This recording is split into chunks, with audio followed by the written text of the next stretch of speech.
Well, a very good evening to you, and many thanks for making a time to be with us on this 12th day of February 2024. A very dark day here in the country following the demise of world marathon record holder Kelvin Kiptum, who succumbed to his, of course, injuries yesterday after being involved in a road accident along the Kaptagat-Eldoret highway. Kiptum was only 24 and was destined for greatness. He's been eulogized as an icon of the sport, not only by President William Samoei RUTO, but as well leaders across the globe, led by IAAF President, that is Sebastian Coe. Kiptum only broke the world record for the men's 42-kilometer marathon last year in October, and was of course destined for greatness. Like I said, one of the battles that many people were waiting for was the battle in Paris, France, 2024 Olympics, where he was of course scheduled to take on former world record holder Eliud Kipchoge, who is being recognized as the greatest of all time in regards to matters marathon. Now, Kiptum, of course, started his career back in 2016, and since then, after winning the Eldoret Half Marathon, his star kept on shining until yesterday, when it dimmed.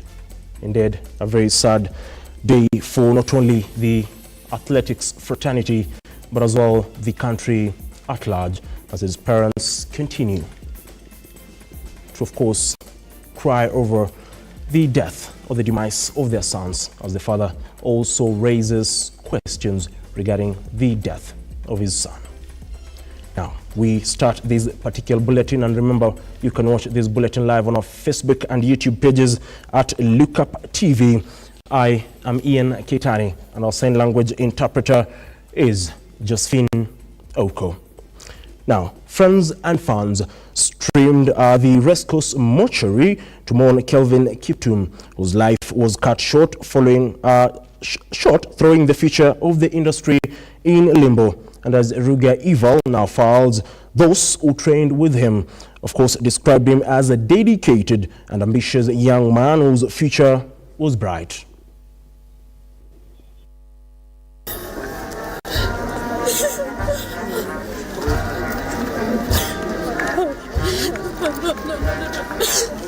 Cries of sorrow clouded the Rescos morgue in Eldoret town as people from different corners announced their arrival to view and mourn the sudden death of record holder Kelvin Kiptum's body.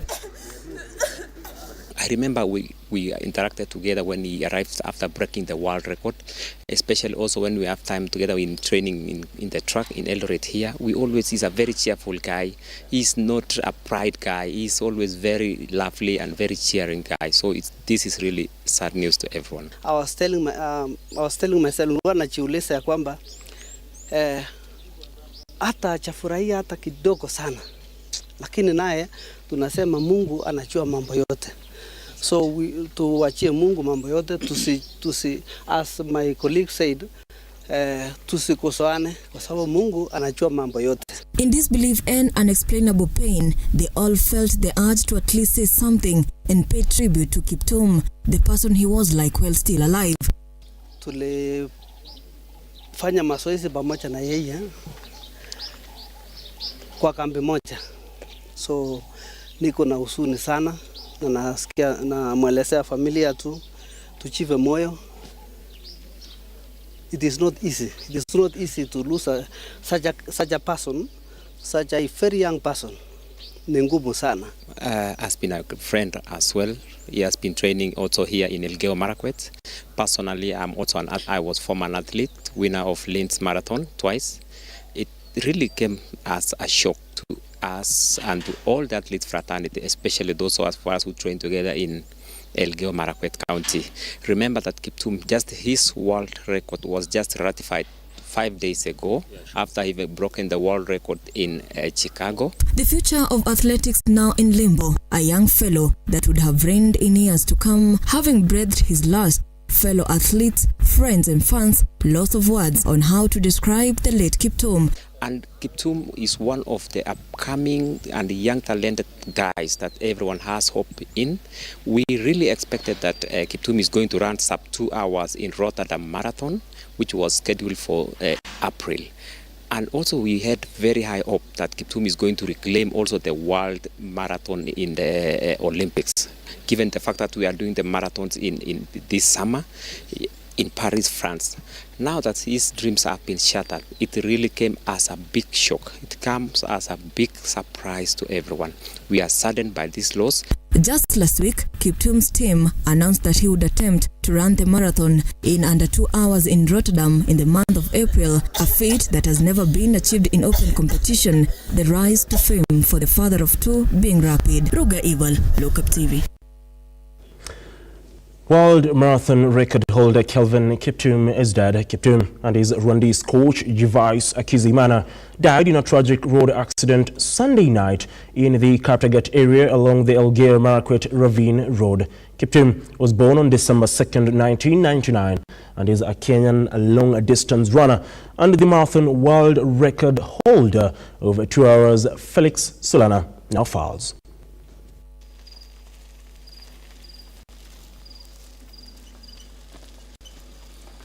The country is mourning the death of the reigning world marathon record holder Kelvin Kiptum, who died at the age of 24. The 2 times major marathon winner was involved in a vital road accident along Eldoret-Kaptagat Road. His coach Gervais Akizimana also succumbed to death, where both were found dead on the spot. According to Elgeyo-Marakwet Police Commander Peter Molinge, the car lost control before it diverged off the road and hitting the tree. Molinge also added that the car had 3 passengers, while one was seriously injured and she is taking medication at Moi Referral and Teaching Hospital.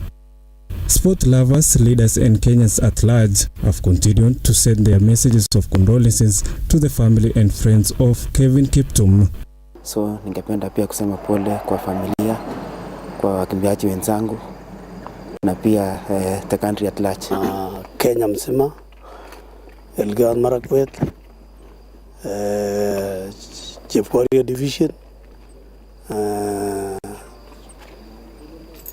Kapkendal Sublocation na Chefsamu pale Kiptum anatoka. Tulikuwa hata sijui nitasema nini, lakini wacha Mungu tu, kama tumefanya makosa Mungu asamehe sisi, sababu Kiptum pale angeenda Mungu peke yake angejua, lakini tunasema pole sana kwa family pamoja na watu ya Kenya mzima. The demise of Kelvin Kiptum happened just a few days after World Athletics ratified his historic record of 2 hours and 35 seconds. Kiptum was also preparing to participate in Rotterdam Marathon on 24th of April and later in Olympic Games in July this year. Kiptum now becomes the second Kenya athlete to die on road accident after Nicholas Kibet's death in the year 2018. The body of the 2 deceased persons were taken to Rescos Hospital mortuary. Felix Solana, Lookuptv. Samson Cheruiyot, the father of the late world marathon record holder Kelvin Kiptum, has revealed that 4 strange men visited his home 4 days before his son's untimely death. Speaking on Monday, the heartbroken Cheruiyot recounted that 4 strange people showed up at his home, persistently inquiring details about the departed athlete for 4 days, claiming to be government officials and saying that the late Kiptum was under investigations. Brian Mwai now reports. It is the death of a son that has left the family in distress. A young man in perfect health whose life was cut short in a road accident Sunday night, Kenyan marathoner Kelvin Kiptum, is no more. The family is crying, pained by the loss of their kin, with his father reading malice into the death of his son. Sina mengi, nasikia uchungu na mtoto yangu si yangu, ni ya Kenya na dunia.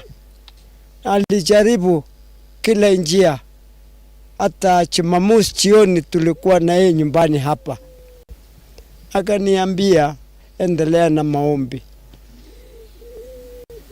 Alafu akaenda Prosper.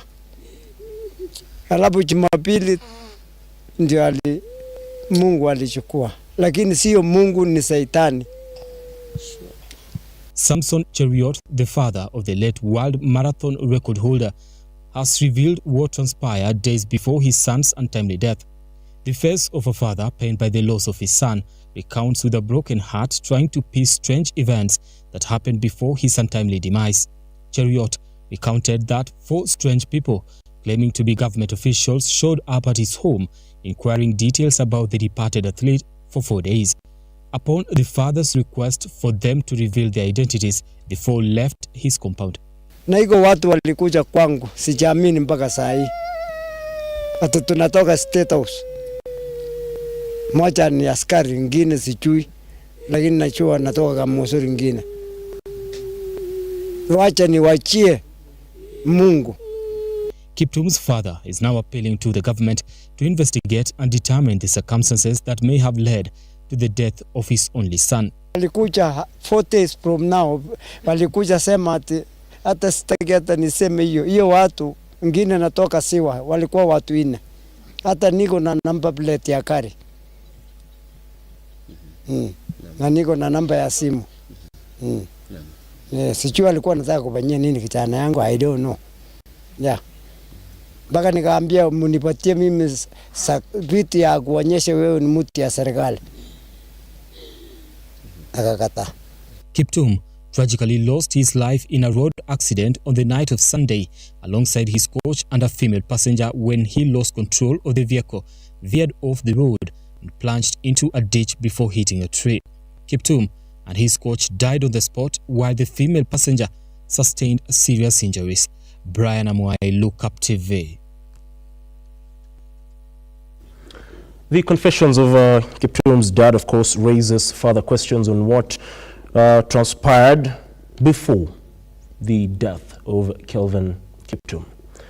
Moving forward, different leaders have come out to mourn the death of marathoner Kelvin Kiptum, which occurred on Sunday night. President William RUTO led leaders in sending their tributes. The late Kiptum has been described as a promising star whose life has been cut short unexpectedly rather.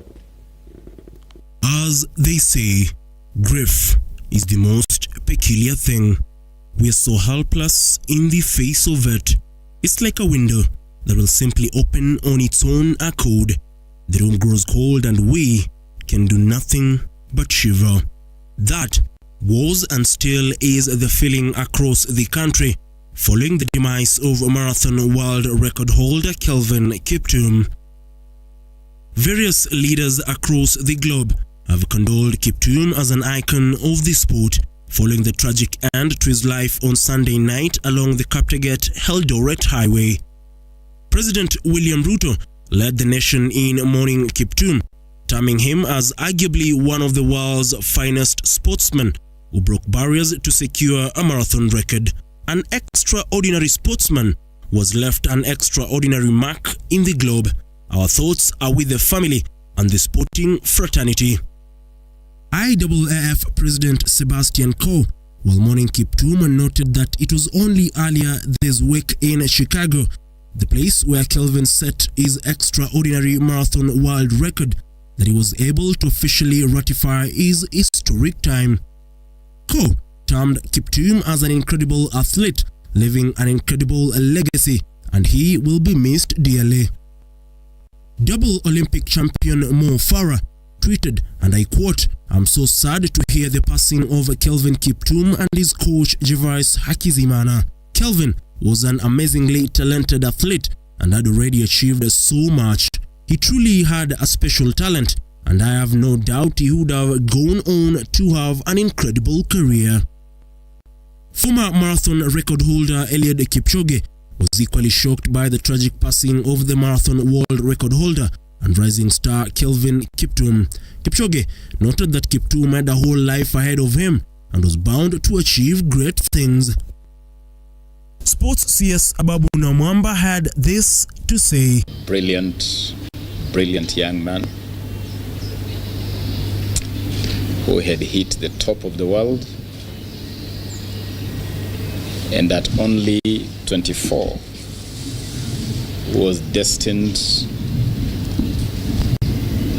to dominate and rule the world of marathon running for a long, long time.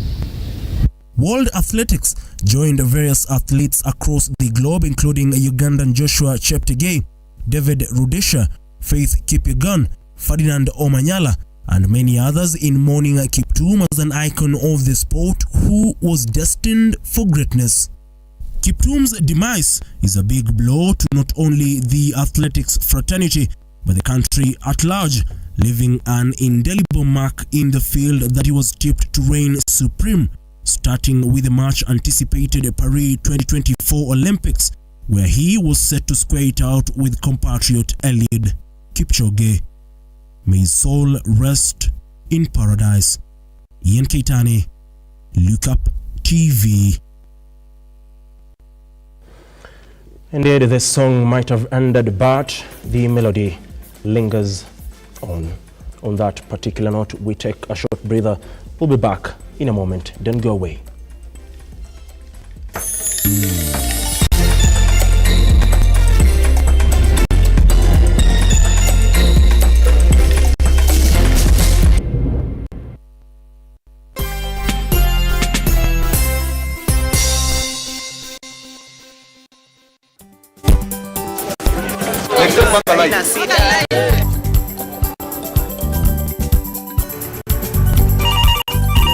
Tere, mambo ni mawili, kufikisha, kumwaga na kurudi. Kulala ni mwaka mpya.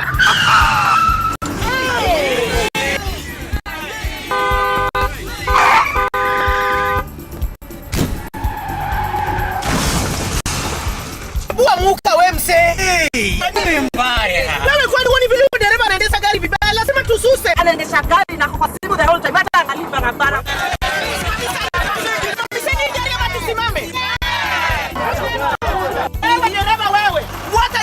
Peke yake watu zaidi ya 3,000 walipoteza maisha yao barabarani kwa sababu ya tabia kama hizo. Hautatuangamiza tukiona. Naomba msamaha kama mtaka vizuri. Si wameomba msamaha. Sasa twende tusafiri kwa mwendo wa aste. Dere Smart hufikisha abiria salama.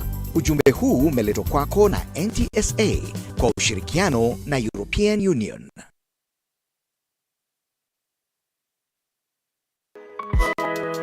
I want to introduce you to a company that gives you a special service today on the Captain's Arena.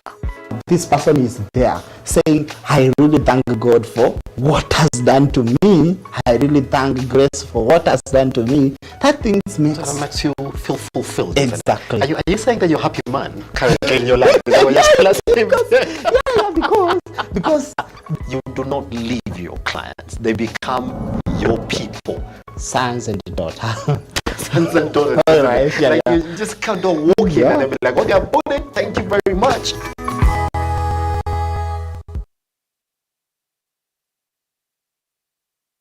Are you an SME looking for a media partner? Look no more, as Lookuptv got you covered for all your visibility and marketing needs. We at Lookuptv understand your business needs and want to work with you on your marketing journey, giving you solutions that will take you to the next level. Call us today on 0707 572 358 or send an email to sales@lookuptv.co.ke and kickstart this amazing journey. Welcome to Lookuptv, your official SME media partner.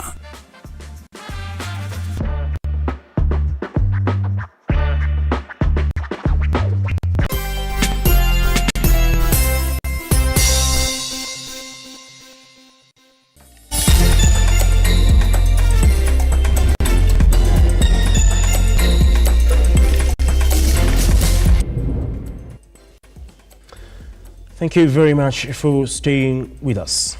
Now, Kelvin Kiptum is the current world marathon record holder after clocking 2 hours and 35 seconds in Chicago Marathon last year, shattering veteran athlete Eliud Kipchoge's record of 2 hours, 1 minute and 9 seconds. Kiptum was awarded the Athlete of the Year award outside the field in the year 2023. Brad Mose looks at Kiptum's journey of success since he made his first step on the tracks in 2016. Born in December 2nd, 1999 and raised in Chepsamo village, 30 kilometers from Eldoret, Wasingishu County, Kelvin Kiptum started running at the age of 13 years, where he followed marathon runners on local trials. Soon after, he entered his first half marathon in Eldoret half marathon and finished 10th in the race. He made his international debut in 2019 and clocked 59 minutes and 54 seconds to finish 5th at the Lisbon Marathon, among other competitions. In the year 2022, he won the Valencia Marathon, timing 2 hours, 1 minute and 53 seconds. And at the 2023 London Marathon, Kiptum clinched the title in 2 hours, 1 minute and 25 seconds in Chicago Marathon. The same year, Kiptum shattered the world record, taking 34 seconds off Eliud Kipchoge's record from 2022. The performance that led him being named the 2023 World Athlete of the Year for men's out of the stadia events. Brian Mose, Lookuptv.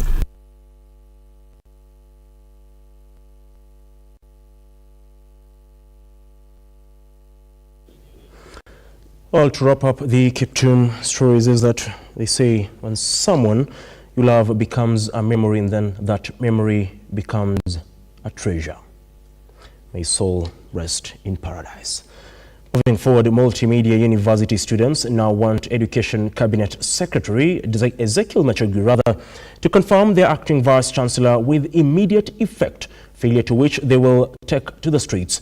As Stanley Ligari now reports, VC Rosbella Maranga was appointed by President William Ruto in an acting capacity in January, with students describing her as highly qualified, and her confirmation is long overdue.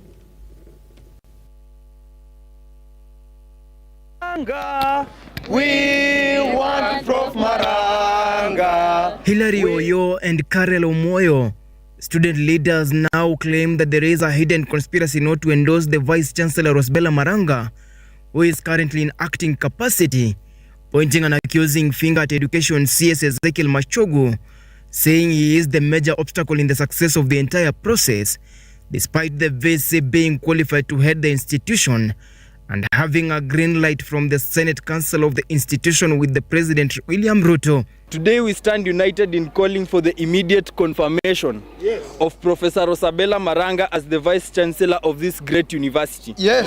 We will wish to thank the President for the appointment of Professor Rosabella Maranga as the acting Vice Chancellor. We also wish to thank the University Council chaired by Honorable Moses Olesakuda and CS Honorable Dr. Ezekiel Machogu for the nomination of Professor Maranga to manage the university in the interim. The student leaders are complaining of derailed service delivery in the school, maintaining their stand to take to the streets in protest should another Vice Chancellor be brought in by the ministry.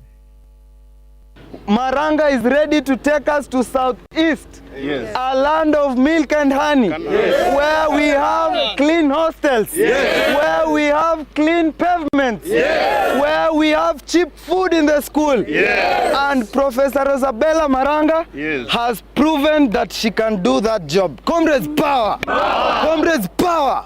Comrades, zaga zaga! Then we are waiting for a confirmation.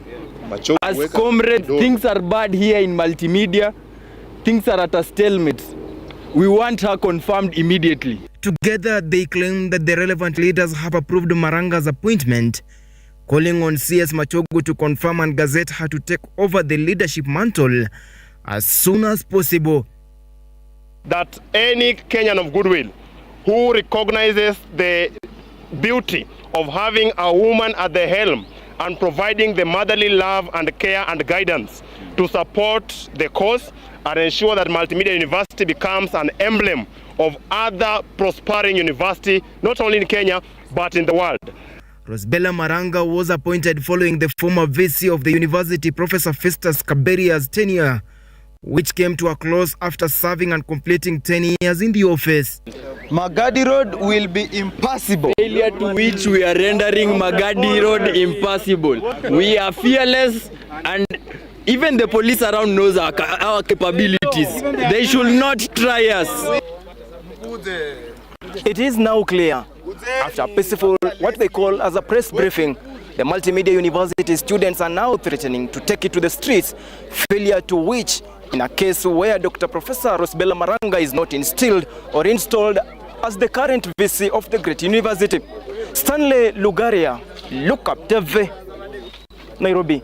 We want Prof. Maranga! We want Prof. Maranga!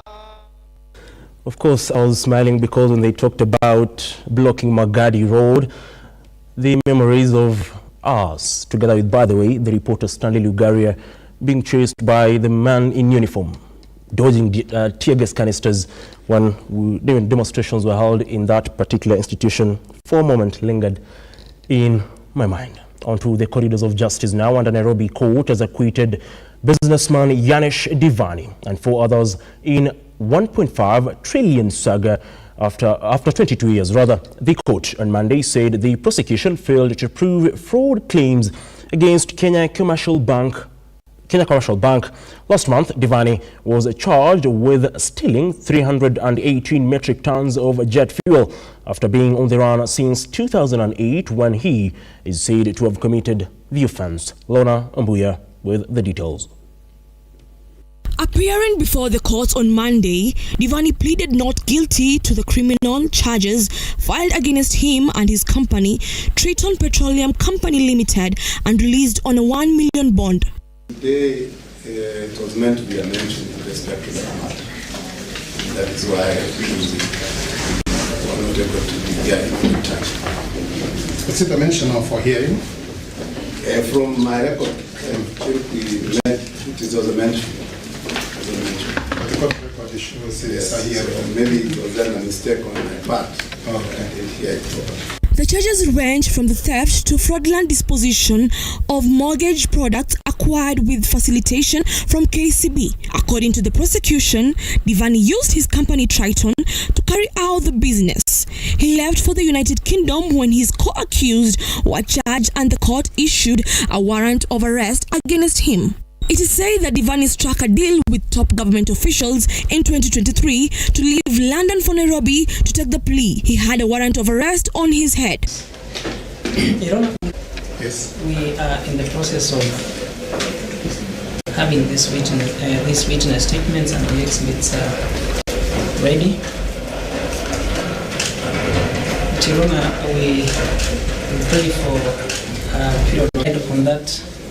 In this case, the same exhibits that we are using in 1151. The court was told that between May 15th, 2008 and December 4th, 2008, at Kipevu Oil Storage Facility within Mombasa County, jointly with others not before court, stole 418,134 metric tons of motor spirit premium valued at $438,031.10 the property of Kenya Commercial Bank. The businessman, whose next hearing will be had on March 26th, is out on a cash bail of 1 million.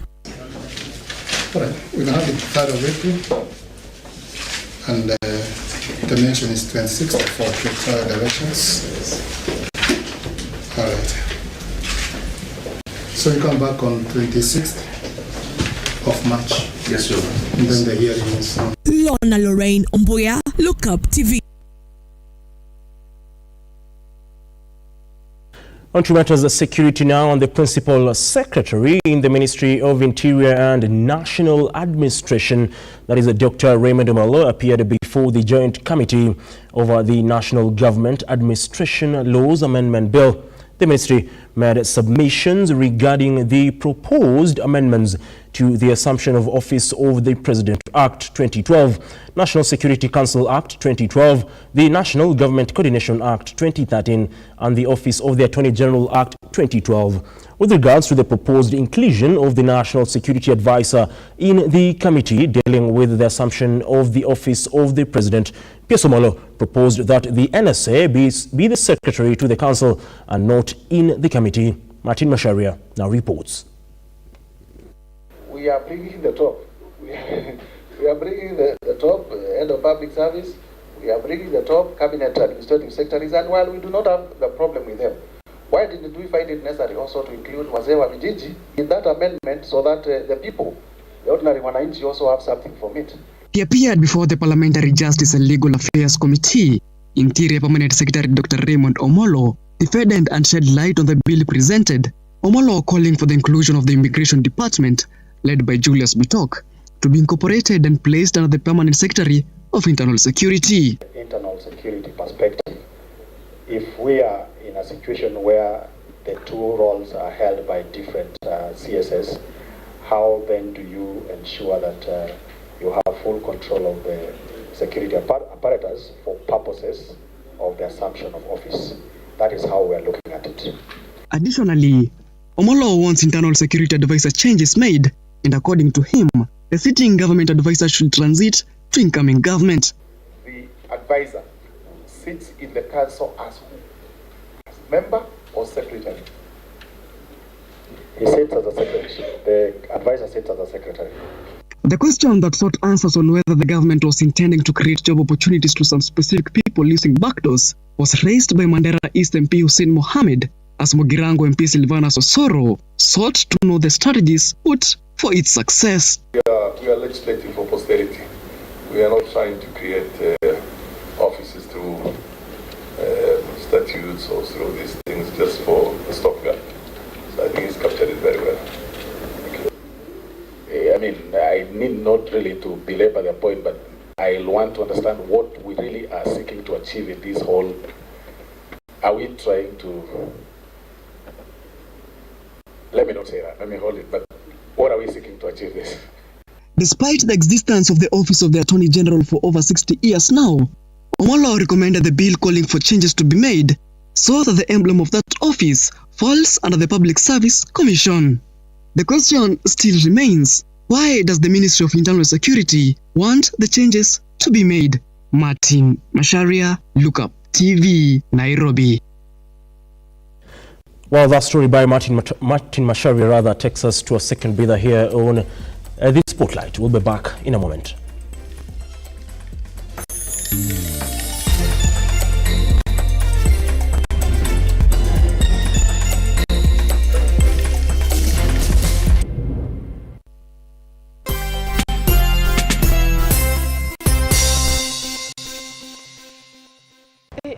Madam tu naomba kuwa tu mpatient. Juice zako unapata tu saa hii. Na uharakishe, customers wanangoja. Na this round ulete juice ya kutosha. Manze last time uliniaibisha. Ni sawa, nileta tu chap tu saa hii maze.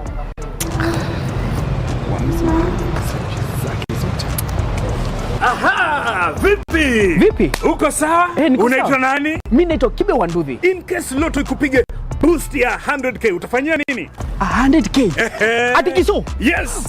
Manze, nanunua tu nduthi ingine, niko nipate mse mwingine wa kunisaidia kufanya delivery. Manze ni kibao tu excess. Na je, Loto ikikupiga boost ya new Toyota Probox? What a jokes. A new Toyota Probox. Buda, manze nitakuwa nimejijenga. Nitakuwa nikipiga tu trip moja tu hivi. Manze nishafanya delivery zangu zote. Wallahi. What about? Jijenge jiboost na Loto.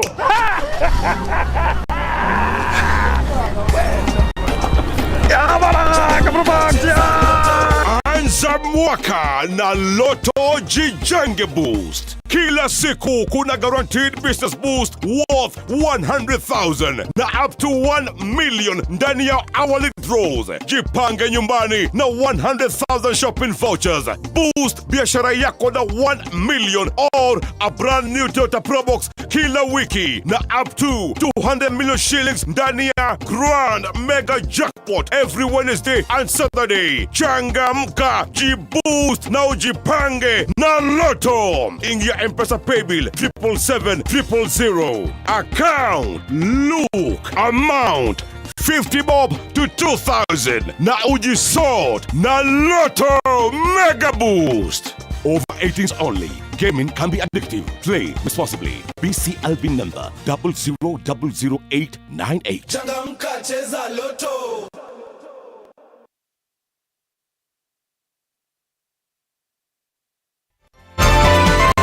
Infinity Industrial Park is one of the largest private industrial parks located along Eastern Bypass, Nairobi, which provides modern infrastructure for smooth operations for industries and business enterprises. Infinity Industrial Park offers world-class amenities and facilities with wide roads, a police station, a power substation, fire station, public transport stage, hospital, and shopping mall. In addition, Infinity Industrial Park also offers CCTV cameras, 24-hour private armed security patrol, sewer, water, fiber optic cable, and 3-phase power connection, added to public utility, canteen, and dining areas. Sail on the golden opportunity to invest in Infinity Industrial Park, fully serviced warehouses at a special price of 3,569 Kenyan shillings per square foot. For more inquiries, visit our website infinityindustrialpark.com.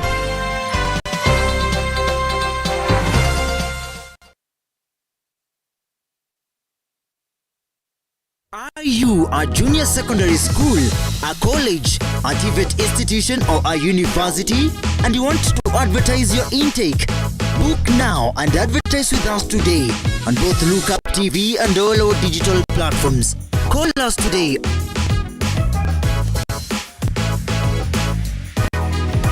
or email us on sales@lookuptv.co.ke.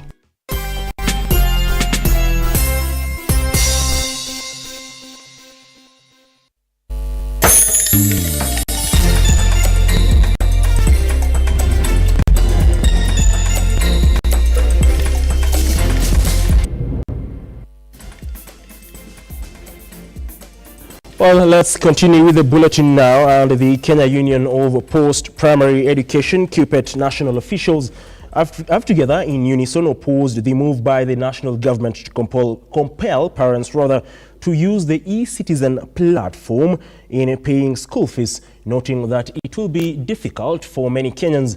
KUPPET Secretary General, that is Akelomi Sori, led the officials in calling on the government to assure Kenyans that they will respect and, of course, fully obey court orders which have been discontinued, which has rather discontinued parents from using the e-citizen platform to pay school fees.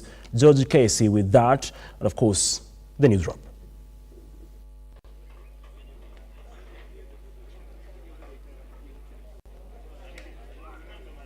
In a show of solidarity with parents in learning institutions, KUPPET officials have joined hands to oppose the plan by the government to have parents make school fees payments through e-citizen platform. This comes after a court order was issued to the government to have them halt the plans, which prompted the officials led by the Union Secretary General demanding that the government should assure Kenyans they will fully respect and obey court orders. We are asking government to guarantee that they will respect and obey the court orders in relation to the e-citizen platform.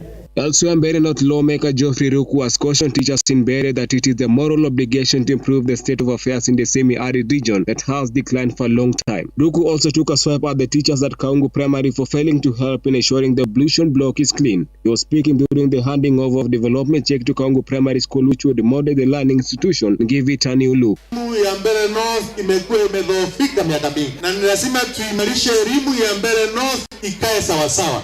mashule yetu mingi katika Mbeere North, iwe ni ya sekondari ama ni ya primary school, iko katika hali mbaya kama vile ambayo tunaona kwa sasa. Ile ikifika miezi 3 miezi 4 kutoka leo itakuwa imepandilika ikae shule ya kisasa.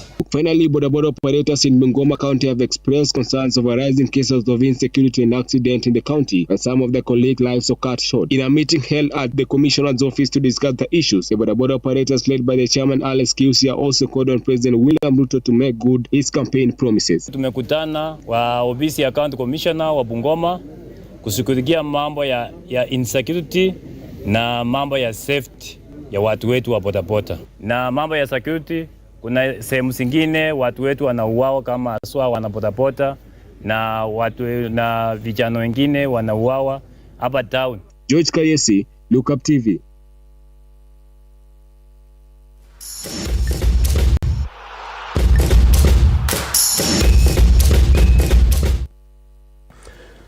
Now, let's get sporty. And KCB Bank has injected 195 million shillings in this year's World Rally Championships. Safari Rally slated for March 28th to 31st in Naivasha, Nakuru County. KCB 2024 investment includes 100 million shillings to WRC Safari Rally Kenya to support preparations and logistics for the rally. The bank has set aside an additional 6 million shillings for sponsorship of 2 local drivers, that is Karan Patel, who is the reigning African Rally champion, and Nikhil Sachania. My honor CS to announce that KCB is renewing sponsorship towards the 2024 WRC Safari Rally. The bank has put aside Kenya shillings 195 million towards this.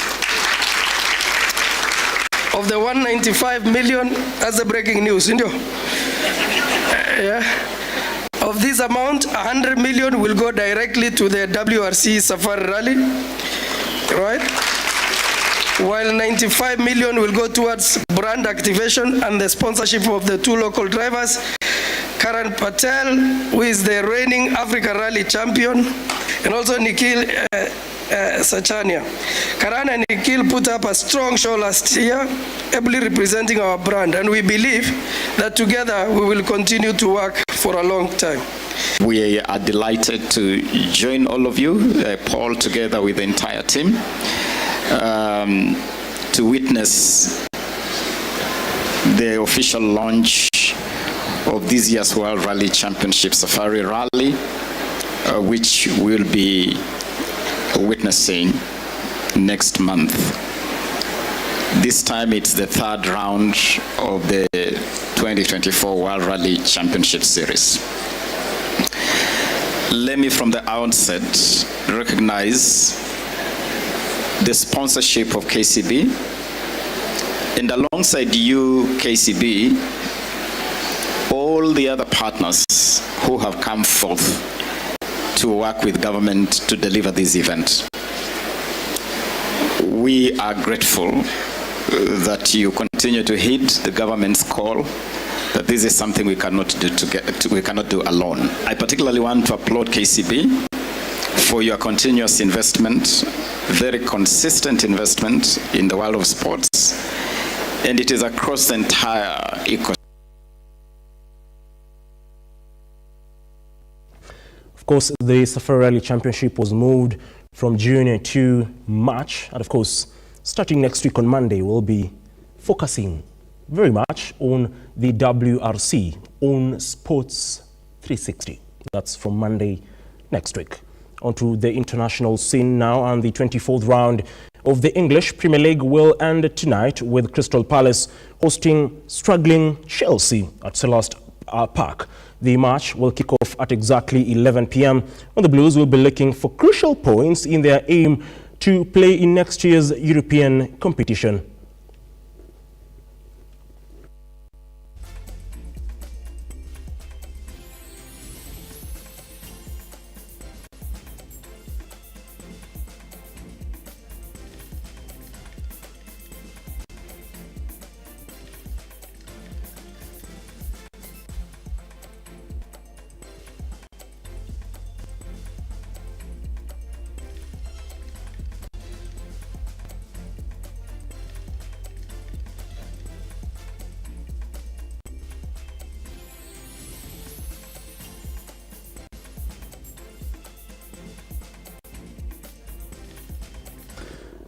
I have to say, my producer or the editor, Branham Mwai, was very lenient to Chelsea because saying they want to play in the European competition is a very,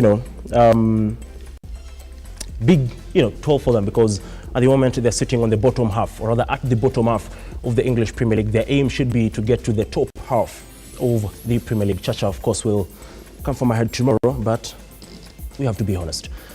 Well, that's all that we had for you tonight on the Spotlight here on Lookuptv. To the team behind the scenes, led by my producer, Brian Amwai, Director Jeremy, Sean, Alvin, Nasha on our digital desk, Daniel here in studio, and of course our sign language interpreter, Josephine Oko, without, of course, forgetting Andre.